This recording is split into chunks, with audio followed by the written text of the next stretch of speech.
You people don't belong in the main lobby. The hotel manager grabbed Zara Williams' arm.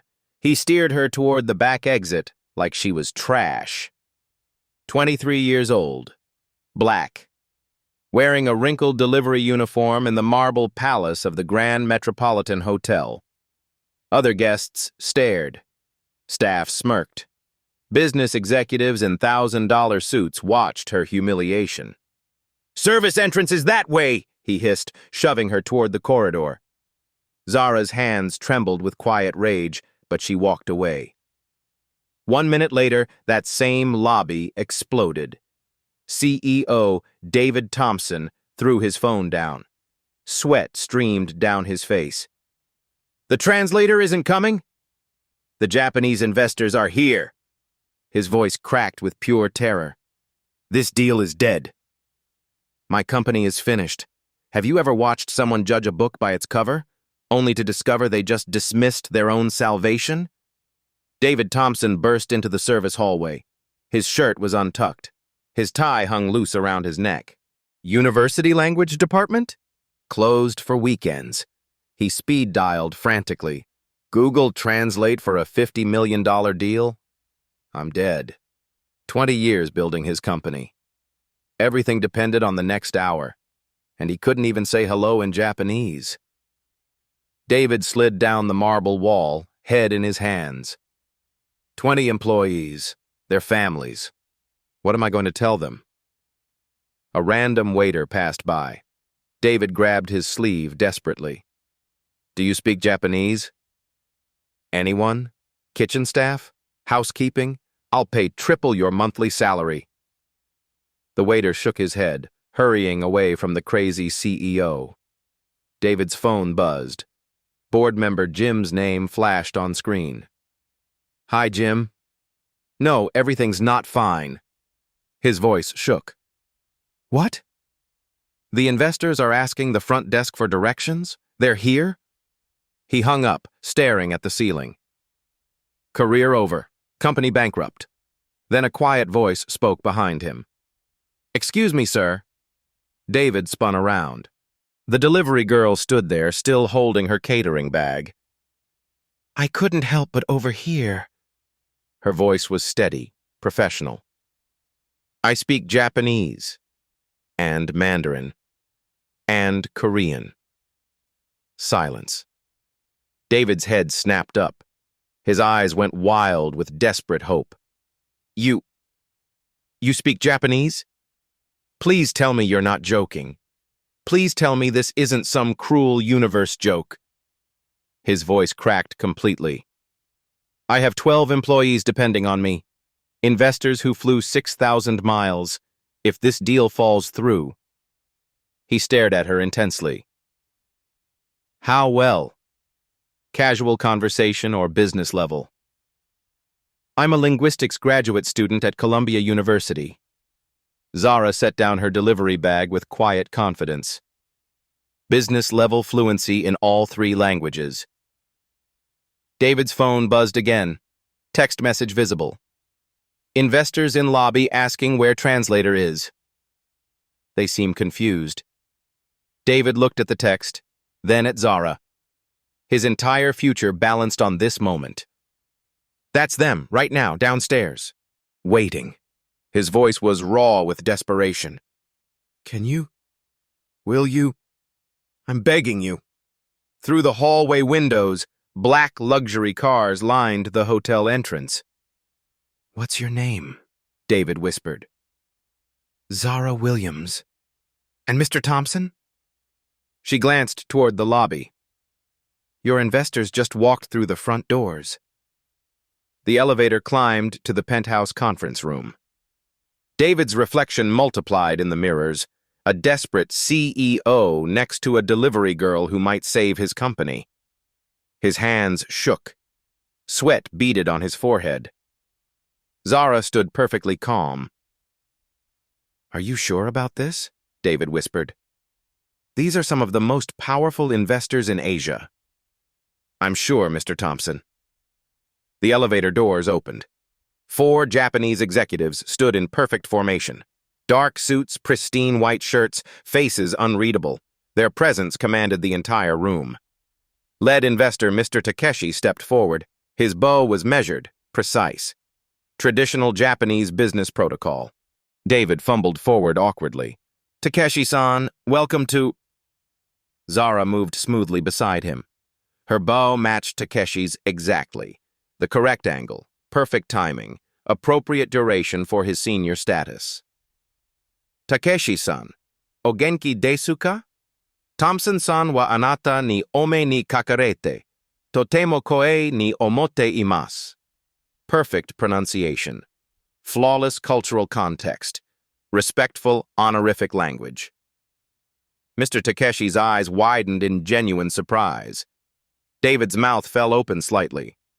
The hotel manager, lurking by the door, looked stunned. Takeshi responded in rapid, complex Japanese, not the simple phrases foreigners usually attempted. Real business Japanese. Zara listened intently, nodding at appropriate moments. No hesitation. No confusion. "Mr. Takeshi says he's deeply impressed by our attention to cultural protocol. He's eager to discuss partnership details, and he appreciates that we understand the importance of proper respect in business relationships." But she wasn't finished. He also mentioned, and this is culturally significant, Mr. Thompson, that our gesture shows we value long-term relationships over quick profits. In Japanese business culture, that distinction matters enormously. David stared at her. This wasn't just translation. This was cultural interpretation at the highest level. The second investor, Mr. Yamamoto, spoke in rapid Mandarin, testing her, clearly. Without missing a beat, Zara transitioned languages seamlessly. Her tone, her posture, even her facial expressions adapted to Chinese cultural norms. She responded fluently, then turned to David. "Mr. Yamamoto was testing whether I truly understand Asian business dynamics. He asked about manufacturing timelines in Mandarin because many American companies use Chinese factories. I explained our commitment to quality and cultural sensitivity in both markets." The third investor smiled and nodded approvingly. "But here's what's really important," Zara continued quietly to David. "When Mr. Liu mentioned considering the timing carefully, that's actually positive in Chinese business culture. He's moving toward yes, but wants to ensure face-saving for both parties." David's expression shifted from panic to amazement to profound respect. This young woman didn't just speak languages. She understood the cultural psychology behind every word. Mr. Takeshi addressed Zara directly in Japanese. His tone was warm, respectful, treating her as an equal professional. Zara blushed slightly, responded with appropriate humility, then translated. "He says my Japanese reminds him of his daughter's. Very respectful and precise. He appreciates that I understand not just words, but cultural heart." She paused, emotion flickering across her face. He said working with our company feels like working with family, not just business partners." The room's entire atmosphere had transformed. Formal stiffness melted into genuine warmth. David realized he was witnessing something extraordinary. Status meant nothing here. Respect was everything. And Zara commanded absolute respect through pure competence. His phone buzzed urgently. New message. Korean delegation landed early. ETA 15 minutes. They're coming directly to hotel. David showed Zara the screen. Her calm confidence never wavered. "Korean business culture is different from Japanese and Chinese," she said quietly. "More direct, but still deeply hierarchical. Would you like me to stay?" David looked around the room. Japanese investors were smiling, relaxed, clearly impressed. His biggest international deal was not only saved, it was exceeding every expectation. "Ms. Williams," he said formally, for the first time using her proper title, "I would be honored if you'd continue as our interpreter." "I'd be honored to help, Mr. Thompson." Through the conference room's floor-to-ceiling windows, another set of black luxury cars pulled up to the hotel entrance. Korean flags fluttered from the lead vehicle. "Excuse me for 5 minutes," Zara said politely. "I'll be right back." She slipped into the executive washroom.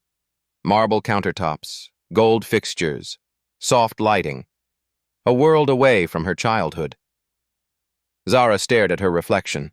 Delivery uniform in a palace of power.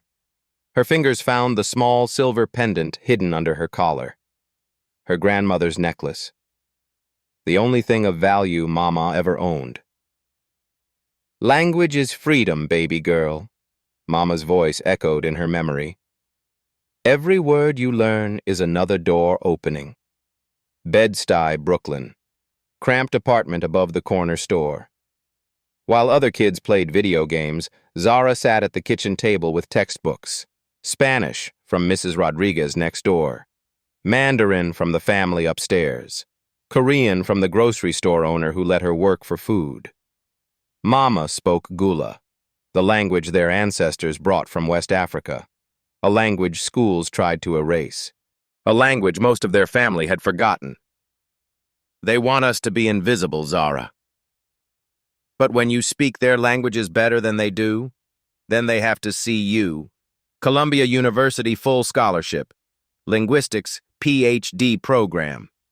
The smartest girl in Brooklyn," professors said. "But scholarships don't pay rent, don't put food on the table, don't cover the delivery job that kept her surviving while classmates complained about daddy's credit card limits." Every language was another shield against dismissal. Every perfect pronunciation was armor against assumptions. Every cultural nuance mastered was proof that intelligence had no color, no class, no zip code. She touched the pendant again. Mama died before seeing Zara walk across Columbia's graduation stage. But she'd be proud today. "You're not just translating words, baby girl. You're translating worlds." Zara straightened her uniform, smoothed her hair. Through the washroom door, she could hear Japanese voices, warm, laughing, comfortable. She'd spent her life being underestimated. Today, that was about to change. A knock interrupted her thoughts. "Miss Williams?" David's voice through the door. "The Korean delegation just pulled up. I need to ask you something important." Zara opened the door. David stood there, nervous but determined. "I don't even know your background, your credentials, your experience. But in the last hour, you've created more value than our entire international department has in months." He paused, studying her face. "Are you ready to change everything?"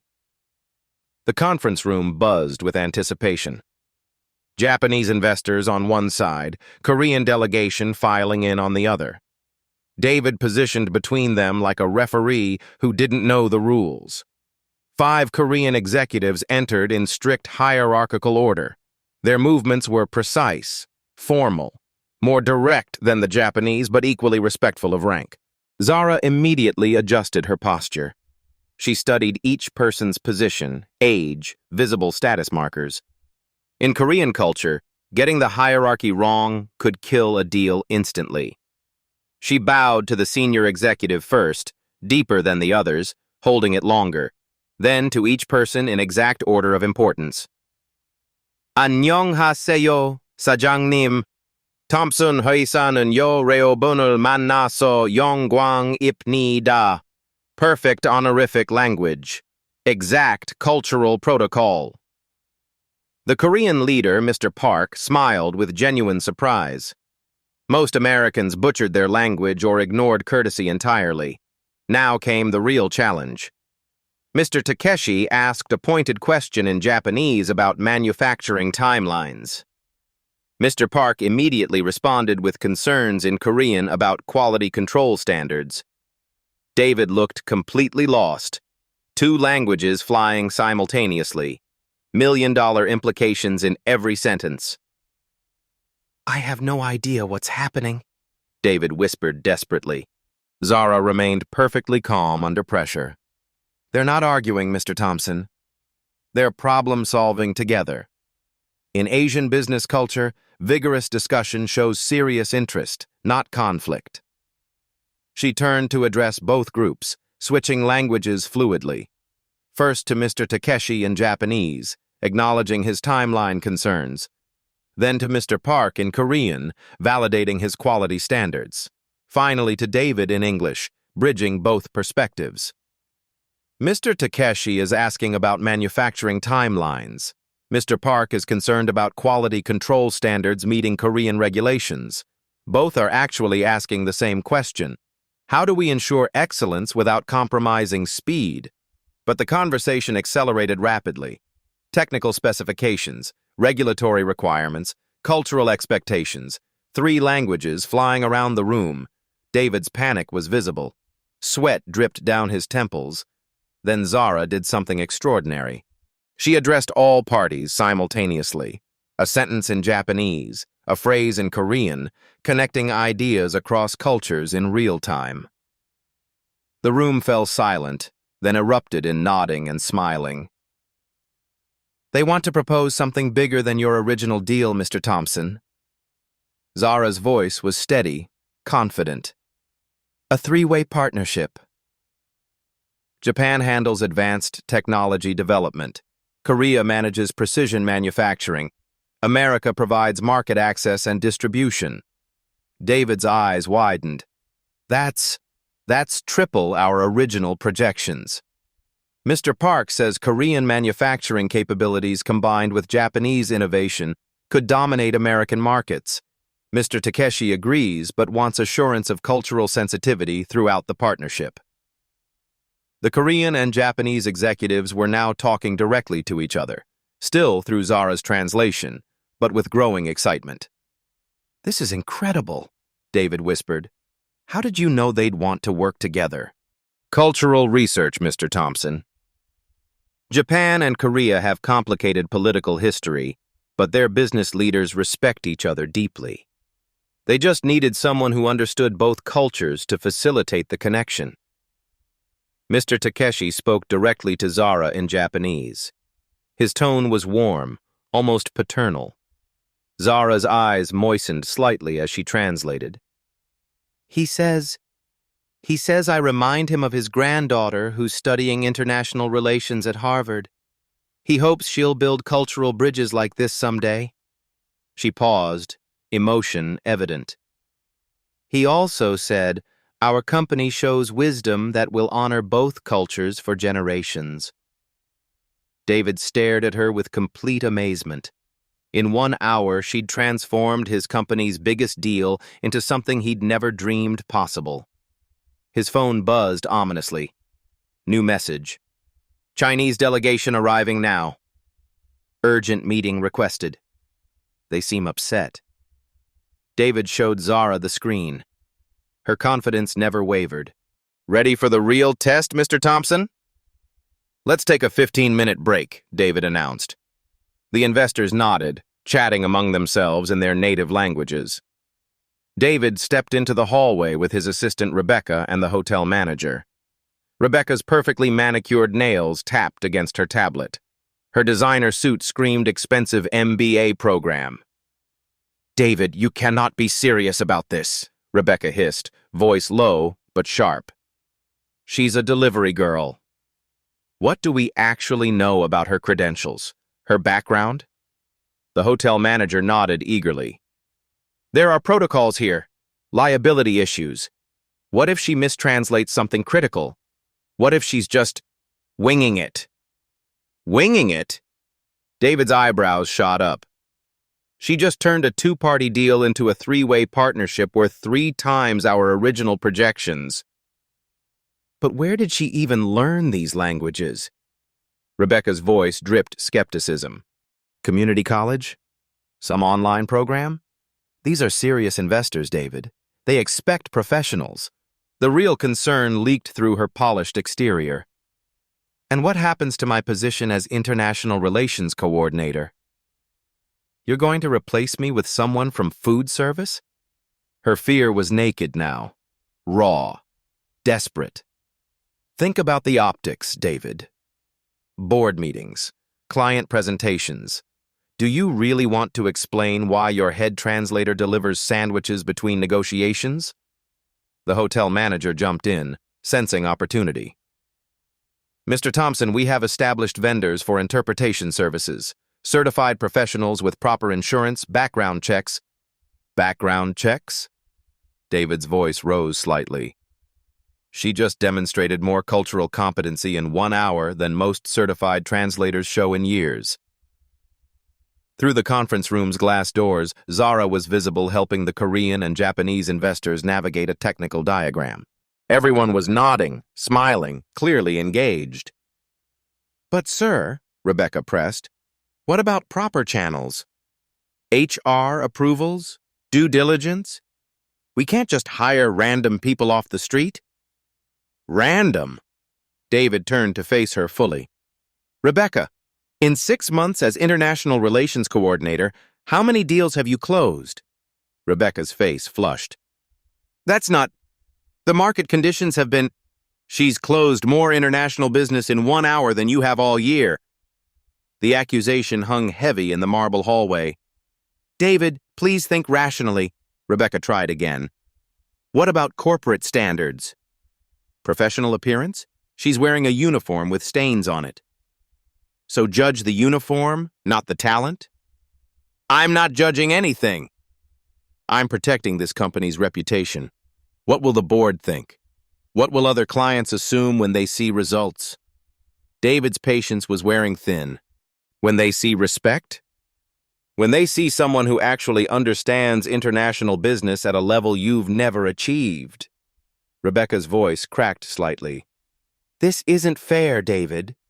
I have an MBA from Wharton. I've worked here for 3 years. I've followed every protocol, every procedure, and she has actual skills. The brutal honesty silenced the hallway. Through the glass, they watched Zara pointing to specific contract clauses, all 3 delegations leaning in attentively. She wasn't just translating. She was teaching, guiding, facilitating understanding between cultures. David's phone buzzed. Text from inside the conference room. Mr. Thompson, Chinese delegation in lobby. Investors ready to continue when you are. Rebecca made one last desperate attempt. David, what about company culture, team dynamics? How do you integrate someone who doesn't understand our systems? Rebecca. David's voice was firm, final. Results matter more than resumes. Talent matters more than titles. And seeing people for who they are matters more than judging them for what they're wearing. He walked toward the conference room door. Excuse me, I have a company to save. Back in the conference room, everything had changed. Zara no longer stood awkwardly in the corner. The investors had positioned chairs, so she sat at the table as an equal participant. Complex contract terms covered the conference table. Technical specifications, regulatory requirements, cultural considerations most companies never even thought about. In Japanese business culture, Zara explained to David, when Mr. Takeshi says we should think carefully about timing, he's not expressing doubt. He's showing respect for the decision-making process. It means he's interested but wants to maintain proper dignity. She turned to the Korean side. Mr. Park's phrase translates literally to cautious enthusiasm. In Korean business context, that's actually very positive. Both cultures are saying yes, but they need you to show leadership by addressing their specific concerns first. David leaned forward, suddenly understanding the dynamics he'd been blind to for years. So they're not stalling. They're inviting me to lead? Exactly. In both cultures, the senior American partner is expected to demonstrate wisdom and cultural awareness before final agreements. For the next 20 minutes, David navigated the conversation like a seasoned international executive. Every time he hesitated, Zara provided cultural context. Every time confusion arose, she bridged the gap instantly. The transformation was visible. Investors' body language shifted from formal politeness to genuine engagement. Laughter replaced stiffness. Excitement replaced caution. Mr. Park spoke rapidly in Korean. Zara listened, nodding at key points. He's asking if we can have preliminary agreements drafted by tomorrow. In Korean business standards, that's incredibly fast. It means they're not just interested, they're committed. Tomorrow? David's eyes widened. Mr. Thompson, if I may suggest, mentioning your respect for long-term partnerships and family legacy would seal this deal. Both concepts are foundational in Asian business cultures. David followed her guidance exactly. Gentlemen, our company believes in partnerships that honor multiple generations. We're not looking for quick profits, but lasting relationships that benefit our children's children. The response was immediate. Both delegations smiled broadly. Mr. Takeshi nodded with deep approval. Perfect, Zara whispered. You just spoke their cultural language. Mr. Takeshi stood and addressed Zara directly in formal Japanese. His tone was respectful, almost reverent. He's asking if I would be available for future negotiations, Zara translated. He says our company shows wisdom in recognizing talent regardless of external appearances. The phrase hung meaningfully in the air. Everyone understood the deeper implications.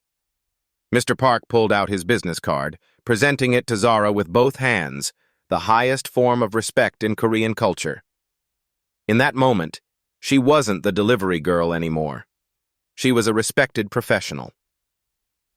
Mr. Park wants to recommend our company to other Korean businesses seeking American partnerships, she continued. He says our cultural sensitivity sets us apart from every other American firm he's worked with. David watched in amazement as his company's reputation transformed in real time. Word would spread through Asian business networks. Recommendations would follow. Future deals would come easier. Mr. Takeshi added in Japanese, gesturing toward both David and Zara. He says the same for Japanese markets. Our cultural competency will open doors that have been closed to American companies for decades. Quantifiable value was being created by the minute. Not just this deal, but an entire network of future opportunities. David's phone rang. Rebecca's name flashed on screen. Through the glass door, he could see her pacing anxiously in the hallway. Ms. Williams, would you mind handling the next phase while I take this call? For the first time, Zara was left completely in charge of million-dollar international negotiations. She touched the silver pendant at her throat and smiled confidently. Of course, Mr. Thompson. David returned from his phone call, face set with determination. Rebecca's voice still echoed from the hallway, angry, desperate protests about protocols and procedures. He walked directly to the head of the conference table. All conversations stopped. Japanese, Korean, and now Chinese investors looked up expectantly. Gentlemen, I'd like to make a formal announcement. The room fell completely silent. I want to officially introduce Ms. Zara Williams as our new Director of International Cultural Relations. Zara's eyes widened in shock. The title didn't exist an hour ago. David had just created it on the spot. Rebecca's voice carried through the glass door. You can't be serious! This is insane! Ms. Williams will be your primary contact for all cultural and linguistic matters moving forward, David continued, ignoring the outburst.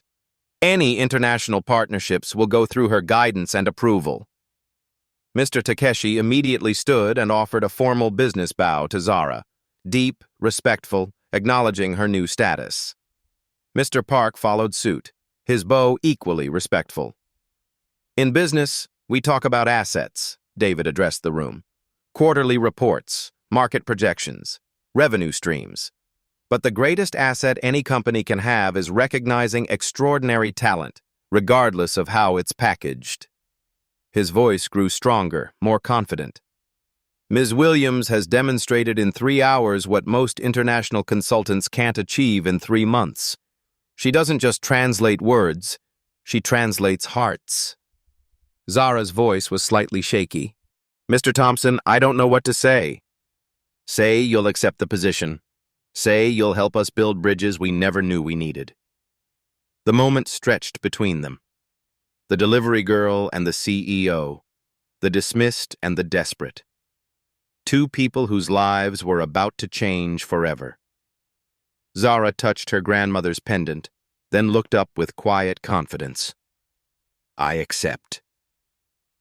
David turned to Rebecca, still visible through the glass door, phone pressed to her ear, probably calling other board members in panic. Rebecca, please prepare Ms. Williams's onboarding paperwork immediately. Full benefits package, competitive executive salary, immediate start date. Rebecca's deflated expression was visible even through the glass. Mr. Park spoke in Korean, his tone warm and approving. He says he's deeply impressed by American companies that recognize talent over titles, Zara translated, her confidence growing with each word. He wants to recommend us to other Korean businesses looking for American partners who understand cultural sensitivity. Mr. Takeshi added his endorsement in Japanese. He says the same for Japanese markets. Word will spread about our cultural competency. Doors will open that have been closed to American companies for years. David felt the magnitude of this moment. Not just a hiring decision, but a transformation of everything his company could become. His phone buzzed urgently. New message visible on screen. Chinese delegation here now. They seem very upset about cultural protocols. Emergency meeting requested. David showed Zara the text. Her newfound confidence never wavered. Ready for your first official test, Director Williams? She smiled, straightening her shoulders with new authority. Let's show them what cultural bridges really look like, Mr. Thompson. 5 minutes before the Chinese delegation arrives, David announced. The Korean and Japanese investors continued discussing technical details among themselves, comfortable now in Zara's capable hands. The conference room quieted as most people stepped out for coffee. Only Zara and Mr. Takeshi remained, the afternoon sunlight streaming through floor-to-ceiling windows. Mr. Takeshi approached slowly, his formal business demeanor softening into something more personal. He spoke quietly in Japanese, his voice gentle and paternal. Zara listened intently, her professional composure melting slightly. He's telling me about his granddaughter, Yuki. She's studying international relations at Harvard. Her voice grew softer as Mr. Takeshi continued. She faces discrimination for being too Asian in America, but too American when she visits Japan. She feels caught between two worlds, never fully belonging to either. Zara nodded with deep understanding, responding in gentle Japanese. I told him I understand that feeling completely. Being judged by appearance in America, but also carrying the weight of representing your culture perfectly. It's exhausting. Mr. Takeshi's eyes brightened with recognition. He reached into his jacket pocket and removed a small pin from his lapel, a delicate golden crane, beautifully crafted. He offered it to Zara with both hands, speaking in reverent Japanese. In Japanese culture, cranes represent hope and healing, Zara translated, her voice thick with emotion. He says I remind him that the next generation will heal the divisions our generation couldn't bridge. She accepted the pin with appropriate reverence, bowing deeply. He wants me to have this because... Her voice caught slightly. Because he believes Yuki and I represent the future. People who can walk between worlds without losing themselves. Mr. Takeshi smiled genuinely, then surprised everyone by speaking in careful English. You have gift, Zara-san, not just language. You have heart that speaks all languages. Tears gathered in Zara's eyes. This wasn't about business anymore. This was about human recognition across every barrier. Cultural, generational, economic. She carefully pinned the golden crane to her uniform, right next to her grandmother's silver pendant. 2 generations of women who understood the power of connection. Arigato gozaimasu, Takeshi-san. Your granddaughter is very lucky to have someone who believes in her. David watched from the doorway, understanding something profound. Zara didn't just translate languages. She translated the deepest human need to be seen, understood, valued. The elevator chimed in the distance. Voices echoed from the lobby, sharp, formal Chinese cutting through the marble halls. Mr. Takeshi straightened, his business demeanor returning instantly. "Chinese delegation," he said simply in English.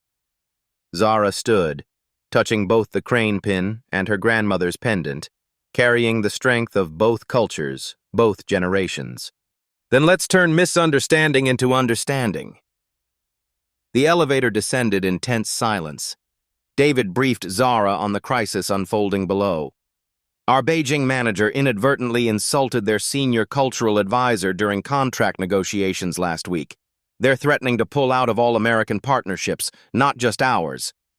His voice cracked with pressure. "Zara, this isn't about our deal anymore. This could damage American-Chinese business relations across multiple industries." The elevator doors opened to reveal 8 Chinese executives arranged in perfect formation. Their presence dominated the marble lobby like a judicial tribunal. Director Liu Wei stood at the center, stern-faced, radiating authority that made other hotel guests instinctively step back. His delegation flanked him in strict hierarchical order. No pleasantries, no warm greetings. This was business warfare. Liu Wei approached David and spoke in rapid, sharp Mandarin. His tone was cold, accusatory, final. Zara stepped forward calmly, translating with steady professionalism. "Director Liu is expressing profound disappointment in American cultural insensitivity. He says our Beijing manager showed disrespect that cannot be easily forgotten or forgiven." Liu Wei continued, gesturing toward his entire delegation with obvious anger. "He says this isn't merely business, it's about dignity." In Chinese culture, the disrespect shown was equivalent to dishonoring ancestral memory. David's face went pale. "Zara, I don't even know what our manager did specifically. Let me find out." Zara addressed Liu Wei directly in flawless, formal Mandarin, not conversational Chinese, but ceremonial language, the kind used in serious cultural negotiations. An extended conversation followed. Liu Wei's responses were sharp, detailed, increasingly animated. Other Chinese executives nodded gravely or shook their heads in disapproval. Finally, Zara turned back to David, her expression serious. "Our manager interrupted Director Liu during a formal presentation, contradicted him publicly in front of junior staff, then tried to shake hands immediately instead of allowing appropriate face-saving time." She paused, letting the severity sink in. In Chinese business culture, public contradiction causes loss of mianzi, face, honor, respect. It's considered one of the worst professional insults possible, worse than questioning someone's competence or integrity. David felt his company's international future crumbling. "So we've lost them completely?" Liu Wei checked his expensive watch and spoke curtly in Mandarin. "He's giving us exactly 10 minutes before leaving for the airport," Zara translated. "But Mr. Thompson, there might be a way." "Anything. Tell me." "Only a formal apology demonstration can restore honor. But our manager is in New York. Director Liu is leaving tonight, and apology ceremonies require specific cultural protocols most Americans don't understand." David looked helpless. "So it's impossible?" Zara touched her pendant and crane pin simultaneously, drawing strength from both cultures, both generations. "Not if I can earn the right to apologize on behalf of your entire company." "Can you do that?" "It requires more than translation, Mr. Thompson.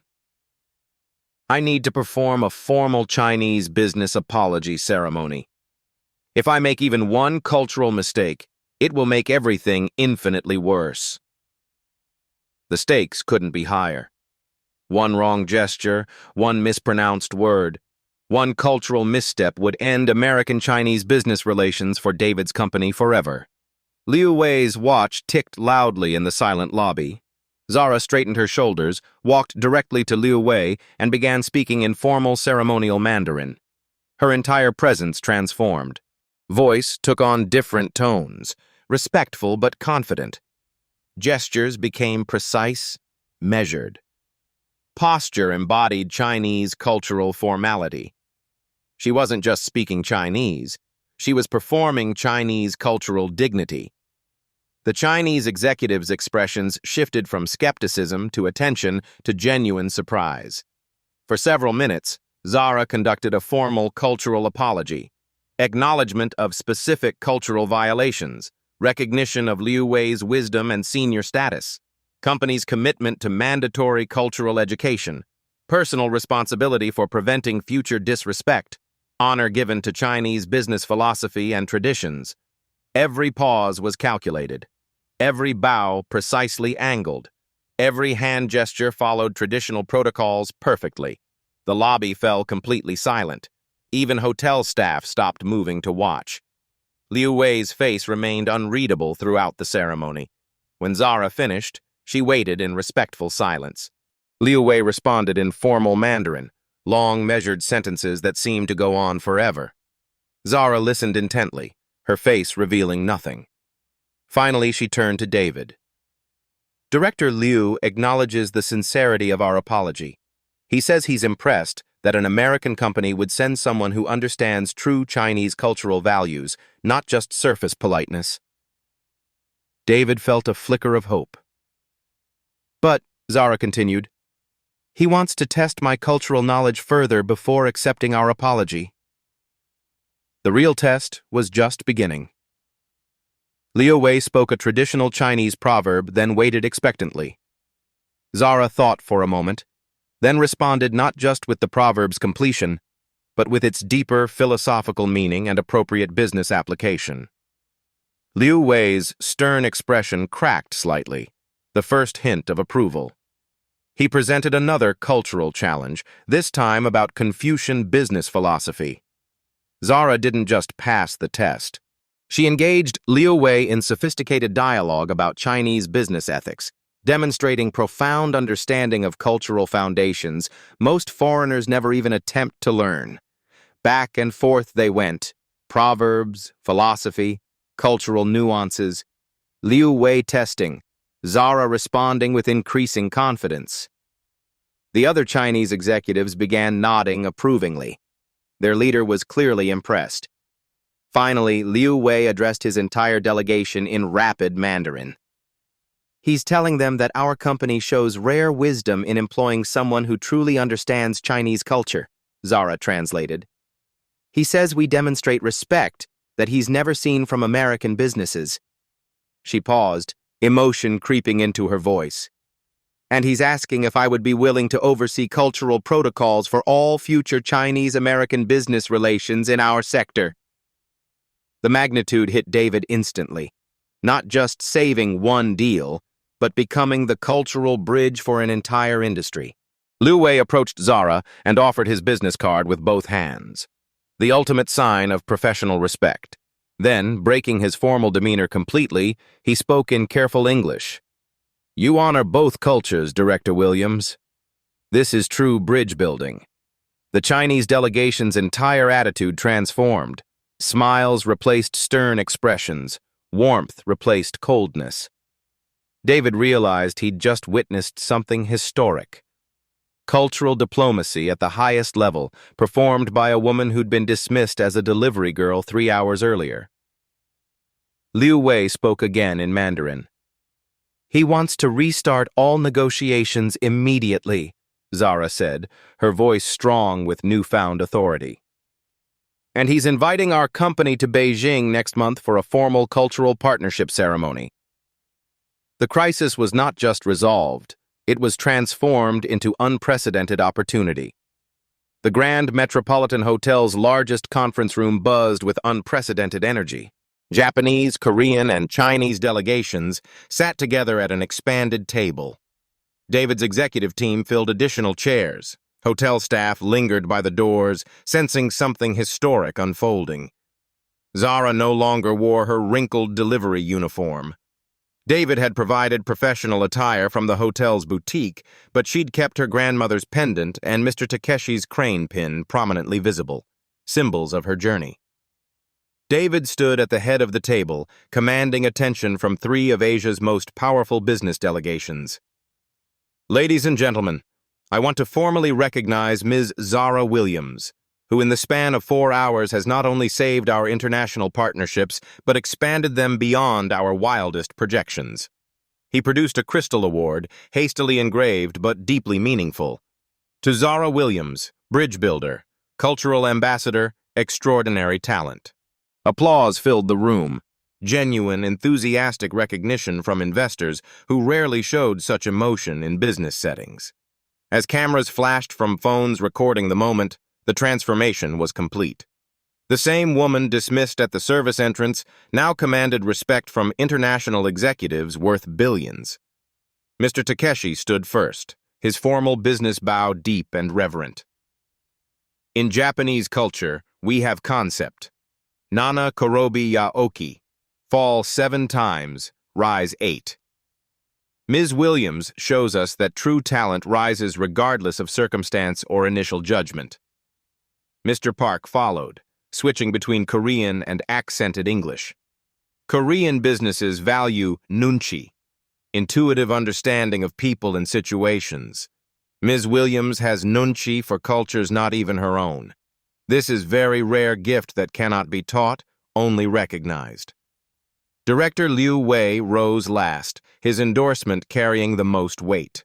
Chinese philosophy teaches that true wisdom recognizes wisdom in others, regardless of external appearance or social position. Today we witnessed this ancient truth in modern practice. David's phone hadn't stopped buzzing for 30 minutes. Word was spreading through business networks at lightning speed. Zara, in the last hour alone, I've received calls from 6 Fortune 500 companies requesting your consulting services.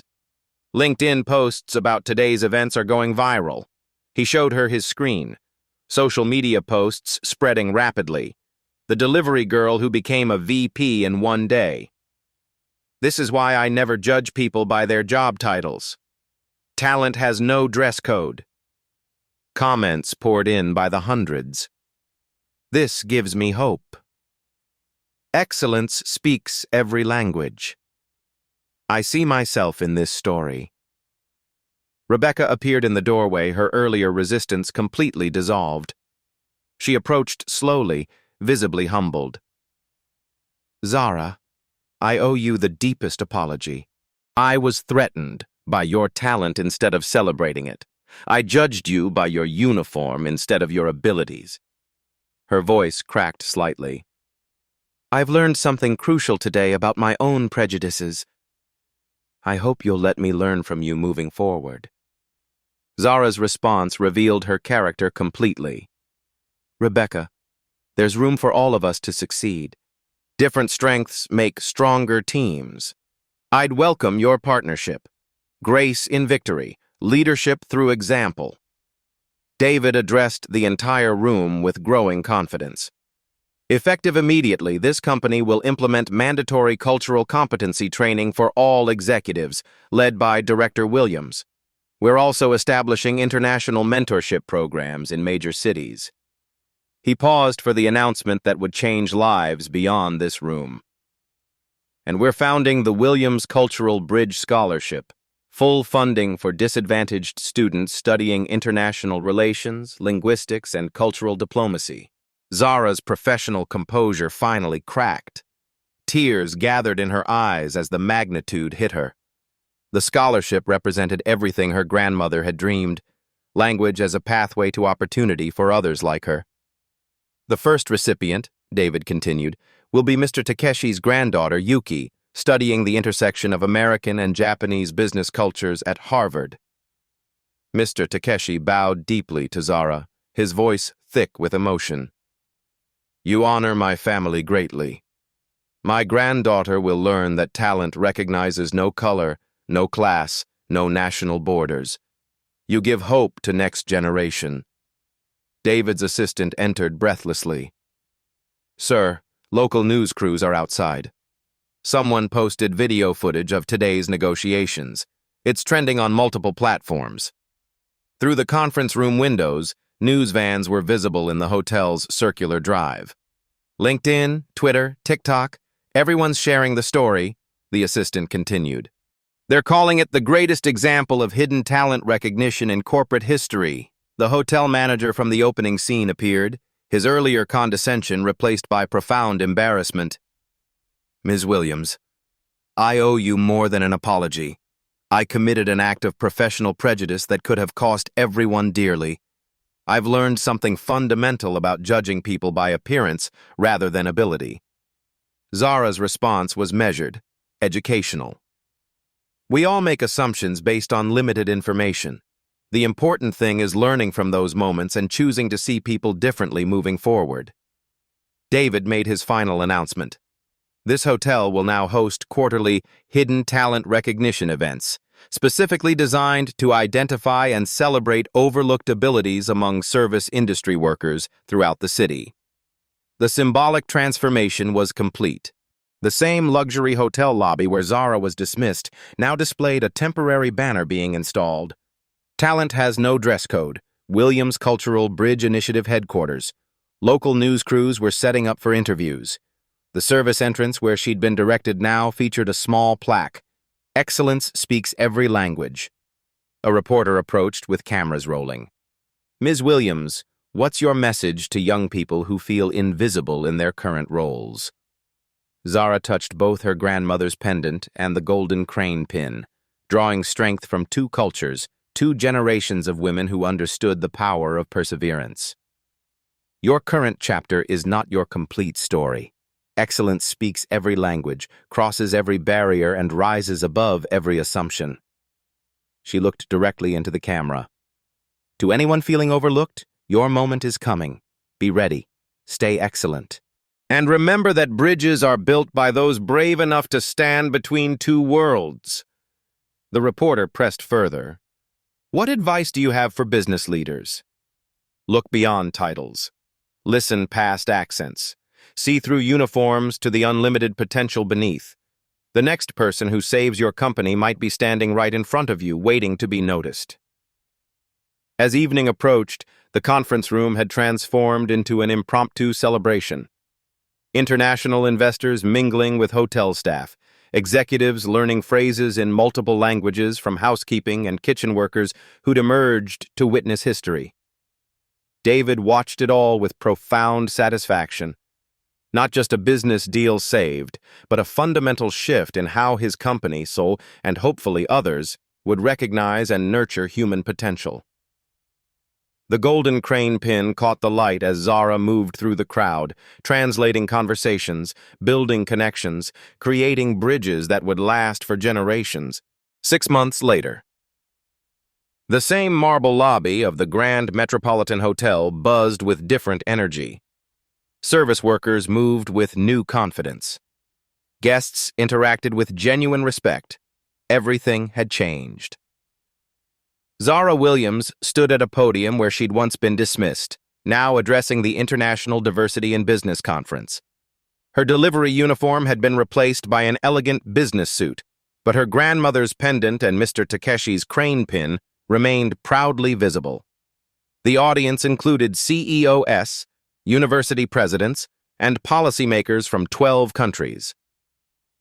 The Williams Cultural Bridge Scholarship has now funded 97 students across 15 universities, Zara announced. Takeshi-san's granddaughter Yuki was just the beginning. In the audience, Mr. Takeshi beamed with pride. Beside him sat Yuki herself, confident, bilingual, preparing for her own international consulting career. These scholars represent the future, people who will build connections we can barely imagine today. The transformation had rippled far beyond one hotel, one company, one deal. Hotels across America have implemented hidden talent recognition programs, identifying skills among service workers previously overlooked. The results speak for themselves. She clicked to her next slide. Companies participating in these programs report 23% increases in employee satisfaction and 31% improvements in customer relations. But statistics couldn't capture the human stories. Maria, a housekeeper in Chicago, is now director of Hispanic market relations for a major hotel chain. She speaks 4 languages and understands cultural nuances that transformed their customer experience. James, a parking attendant in San Francisco, became IT director after demonstrating programming skills he'd taught himself during night shifts. His software innovations saved his company $2 million annually. Zara, a cafeteria worker in Atlanta, now leads cultural sensitivity training for international corporations.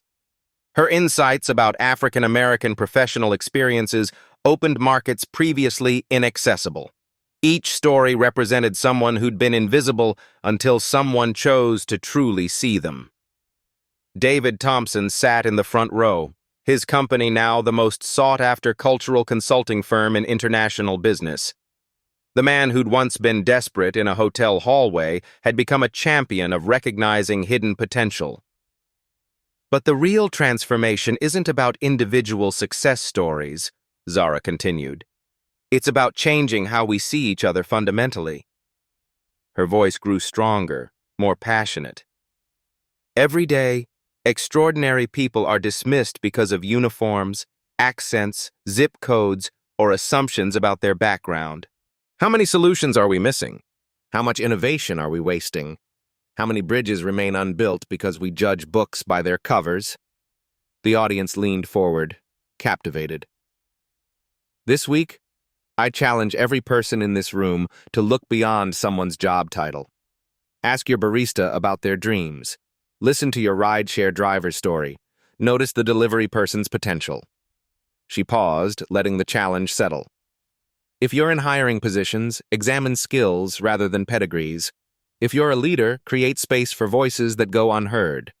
If you're a colleague, amplify talents others might overlook. Share stories of unrecognized excellence on social media. Challenge systems that judge worth by appearance. Build bridges instead of barriers. The camera panned across faces in the audience, some nodding, others wiping away tears, all clearly moved by the message. The Williams Cultural Bridge Scholarship continues accepting applications. We're looking for students who will build tomorrow's connections across every divide: cultural, economic, racial, generational. Behind her, a screen displayed the scholarship website and application information. But beyond formal programs, each of you can become a bridge builder. Recognition is free. Respect costs nothing. Seeing someone's full humanity requires only the courage to look past surface judgments. She touched her pendant and pin one final time. Languages connect us across borders. Respect elevates us above prejudice. Recognition transforms individual lives. But seeing each other's unlimited potential, that changes everything. The final slide appeared. A photo from 6 months ago showing Zara in her delivery uniform alongside today's photo of her addressing world leaders. The next time you meet someone new, will you see their current uniform or their unlimited potential? Standing ovation erupted throughout the ballroom. Not polite corporate applause, but genuine emotional response from people whose perspectives had been fundamentally shifted. Share this story if you believe everyone deserves to be seen for who they truly are. Comment below with your own experiences of hidden talent, either witnessed or lived. Subscribe if you want more stories that restore faith in human potential.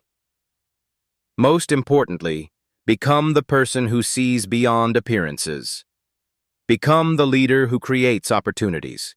Become the bridge that connects divided worlds. The conference room screens displayed engagement calls to action, scholarship information, and corporate diversity program links. Zara's final words echoed through the silence.